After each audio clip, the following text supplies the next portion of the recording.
Hello friends, welcome to my channel. দীর্ঘদিন ধরে খেলছেন দিল্লি ক্যাপিটালসের হয়ে, তবে পরের বছর আইপিএলে দল বদলাতে পারেন ঋষভ পান্ত।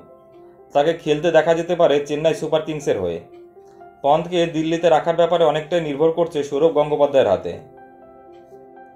এক হিন্দি সংবাদ মাধ্যমের প্রতিবেদন অনুযায়ী দিল্লির দল পরিচালন সমিতি পন্তকে নিয়ে খুশি নন। চোট সারিয়ে গত বছর তিনি দিল্লির হয়ে খেললেও দল আশানুরূপ পারফরমেন্স করতে পারেনি। একবারও আইপিএল না জেতা দলটি এমন কাউকে চাইছে যিনি ট্রফি জেতাতে পারেন, তাই পন্থের বদলে অন্য মুখ খোঁজার চেষ্টা করা হচ্ছে। অন্যদিকে চেন্নাই চাইছে উইকেটকিপার হিসাবে মহেন্দ্র সিং ধোনির একজন যোগ্য পরিবর্তক। অধিনায়ক না হলেও পন্থ উইকেটকিপার হিসাবে দলকে অনেকভাবেই সাহায্য করতে পারে। পন্থকে নিলে দীর্ঘদিন উইকেট কিপিং নিয়ে ভাবতে হবে না তাদের। পরের বছর ধোনি আইপিএল খেলার সম্ভাবনাও বেশ কম।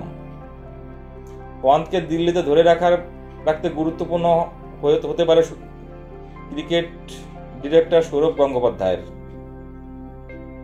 পন্থ সৌরভের পছন্দের ক্রিকেটার, তাই তিনি চান পন্থই দিল্লির অধিনায়ক থাকুক। তবে সাফল্যের আশায় রিকি পয়েন্টকে ছেটে ফেলা দিল্লি সৌরভের কথা শুনবে কিনা তা নিয়েও সন্দেহ রয়ে গেছে। পন্থ ছাড়াও আরও অনেক ক্রিকেটার রয়েছে যাদের এবারের আইপিএলে দল বদলাতে পারেন। তাদের মধ্যে রয়েছে KL রাহুলও।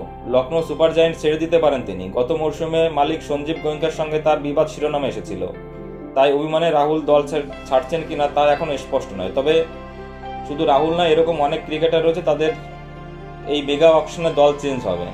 এখন দেখার কে কোন দলে যায় বা কোন দলের থেকে কে আসে সেটা সময়ই বলে দিতে পারবে। বন্ধুরা, আমার ভিডিওটি ভালো লাগলে অবশ্যই লাইক, কমেন্টস এবং শেয়ার করে দিও এবং চ্যানেলটি সাবস্ক্রাইব করে দিও। সকলে ভালো থেকো, ধন্যবাদ।